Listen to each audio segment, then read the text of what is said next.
কেমন আছেন সবাই? আজকে দেখাবো আপনার টিকটক অ্যাকাউন্টে কেউ রিপোর্ট করতে পারবে না। অনেক ক্ষেত্রে কিন্তু অনেক বাজে লোক আছে আপনার টিকটকে বিনা কারণে তারা রিপোর্ট মারে। এগুলো আপনি টোটালি বন্ধ করতে পারবেন। কিভাবে বন্ধ করবেন আজকের দেখাবো। চ্যানেলে নতুন হলে প্লিজ সাবস্ক্রাইব করবেন এবং বেল বাটন বাজাবেন। আর ফেসবুক হলে ফলো এবং শেয়ার করবেন প্লিজ। ফার্স্ট আপনি টিকটকে ক্লিক করবেন, তারপর এখানে আপনি টিকটক প্রোফাইলে ক্লিক করবেন। এইখানে আপনি থ্রি ডট মেনুতে ক্লিক করবেন, তারপর এখানে আপনি সেটিং অ্যান্ড প্রাইভেসিতে ক্লিক করবেন, তারপর এখানে আপনি সিকিউরিটি অ্যান্ড পারমিশনে ক্লিক করবেন। এইখানে আপনি সিকিউরিটি অ্যালার্টে ক্লিক করবেন, তারপর এখানে আপনি ডিওএনিতে ক্লিক করবেন। ডিওএনিতে ক্লিক করার পরে এখানে আপনি ম্যানেজ অ্যান্ড ডিভাইস ক্লিক করবেন।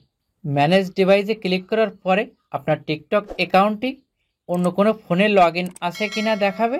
আর যদি অন্য কোনো ফোনে লগ ইন থাকে তখন এখানে আপনি ডিলেট অপশানে ক্লিক করে সেই ডিভাইসটি আপনি ডিলেট করে দেবেন।